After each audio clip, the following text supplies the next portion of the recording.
ஐயனார் துணை சீரியல்ல நாளைக்கு என்ன நடக்குது அப்படிங்கிறத பார்க்கலாம். இப்படி சோழன் நடந்துக்கிட்டதால உடனடியா நம்ம நிலா சோழனோட வீட்டை காலி பண்ணிட்டு ஹாஸ்டலுக்கு போயிடுறாங்க.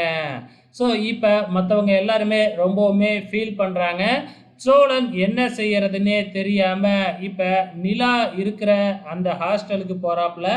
அங்கே போயிட்டு ஜன்னல் வழியா பலூன்ல சாரி அப்படின்னு சொல்லி பறக்க விடுறது, இந்த மாதிரி விஷயங்கள்லாம் பார்த்துட்டு மற்றவங்களாம் இவன் ஏன் இப்படி பண்ணிக்கிட்டு இருக்கான் அப்படிங்கிற மாதிரி நிலாவை தப்பாக பேச ஆரம்பிக்கிறாங்க. இதனால நிலாவுக்கு இன்னும் கோவம் அதிகமாக இங்கே எதுக்காக வந்தீங்க, இதுக்கப்புறம் உனக்கும் எனக்கும் எந்த சம்பந்தமும் இல்லை, நீ யாரோ நான் யாரோ, இதுக்கப்புறம் இங்கே வரக்கூடாது அப்படின்னு கடுமையாக சோழனை திட்டி அனுப்பிடுறாங்க. இதுக்கப்புறம் என்னதான் நடக்க போகுதுன்னு தெரியல. எப்படியும் பார்த்தீங்கன்னா நிலா மறுபடியும் அங்கேயே வர்ற மாதிரி சோழன் ஏதாச்சும் ஒரு ஃப்ராடுத்தனம் பண்ணி வர வச்சுருவாப்புல.